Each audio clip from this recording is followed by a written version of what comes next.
Hello, my friends. Welcome to today's Top Leaders. I'm Jen Anderson, and I am so excited to talk with you today about the topic, specifically about mindset and what we're focusing on. And so the reason I want to talk about this is because in my work, and I work with a lot of tech leaders who have a couple of really big hot buttons on their radar. One is that they're worried about recruiting the right people, and they're worried about retaining the right people. Because if you don't have the right people, then it's really hard to really get those important goals done, right? It makes it very, very difficult. So inside of our company, Moving Forward Solutions, we offer training, we're offering coaching that really helps you as a tech leader to grow and develop and to position yourself to become the tech leader that everyone wants to work for. So the reason why I want to talk about mindset today and how that ties back to helping you be the great leader that you really want to be is that all the great leaders have that perspective of who am I, what's my mindset, what is it that is going on, and how can I manage that so that I can continue to develop and be that great leader, all right? So, and when I'm talking about developing, I'm not talking about like if you're at a management position going into director, vice president, CTO or something. I'm not specifically talking about that. I'm talking about wherever you're at, because what if you're already a CTO, right? You're like, okay, now where do I go from here? Like you switch over to a CTO at another company, right? So it's not about developing up the ladder, right?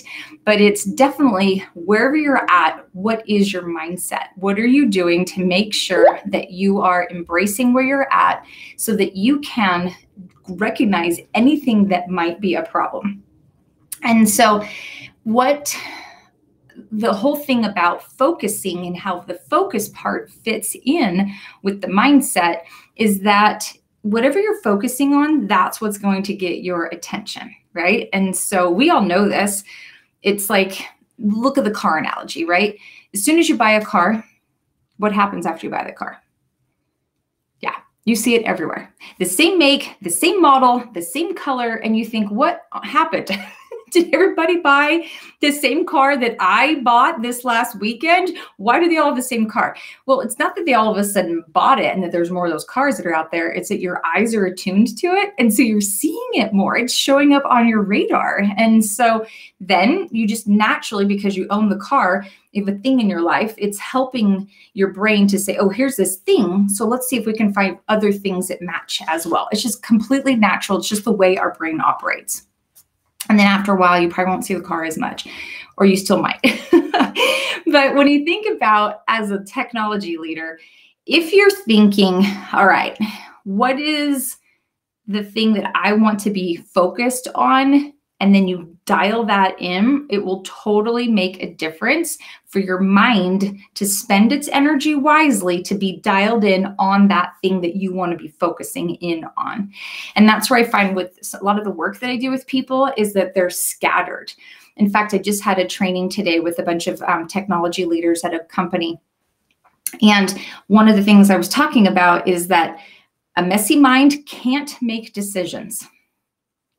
Let me say that again. A messy mind can't make decisions, okay? So you might make decisions, but are they going to be the decisions that you feel, yeah, I'm totally in sync with my brand, who I want to be, right? So if you're not in that space of having that clarity because you don't have the focus, then you're going to run into this problem where you're going to be making poor decisions as a leader. And then later you're going to just be kicking yourself going, why did I do that? That's not what I meant to do, right? Now, it's okay to make mistakes. I'm not saying you can't make mistakes. I mean, we all learn quite a bit from our mistakes, but there are ways to rein in some of that messiness so that you have the focus to accomplish the things that you want to. So again, this is how the focus part fits right in with mindset.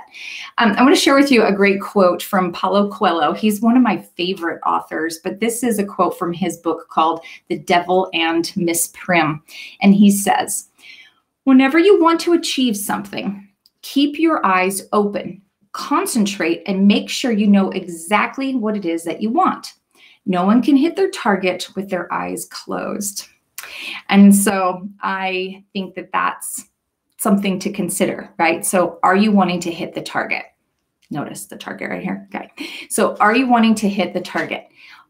But where is the target? Do you even know what the target is? Do you know where you're at? Or are you walking around blindfolded, just hoping you're going to just hit something eventually, right? That's not going to be very helpful.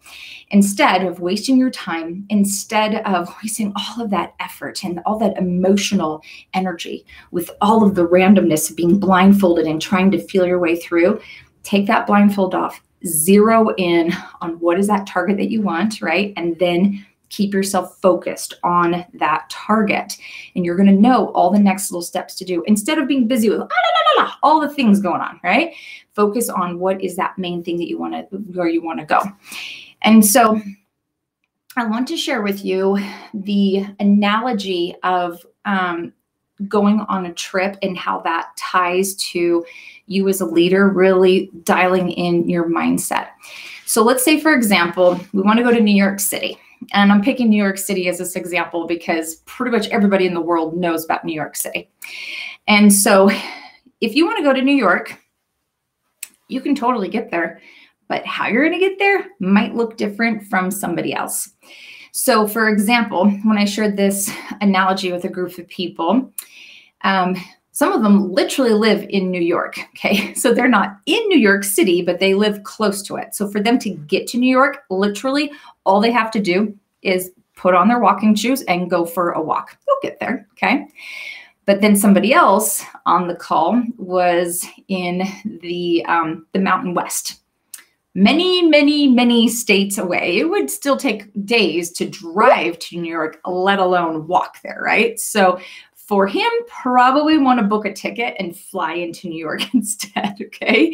And then other people who are in the UK or Australia or wherever they're at, for them as well, they're not going to drive to New York because you can't drive across the ocean. Newsflash for you, right? But they can book a flight and they can fly over to New York, okay? So when you're going on a trip, there's a lot more than just saying, okay, I want to be in New York and bippity boppity boop, your fairy godmother lands you in New York. It doesn't happen that way. You have to figure out, first of all, where are you at?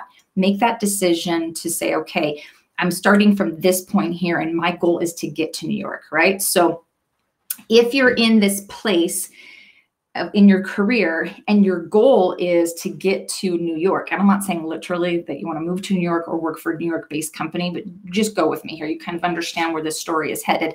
Is that if that's your goal, if that's your target, and that's where it is that you want to go, then you can back it up to today and you can say, ha, I'm here in the Mountain West, or aha, I'm here in the United Kingdom. Okay, now I know what I'm going to do. This is going to be my next first step on what it is that I want to do for my career. So it's the same thing with your career, okay?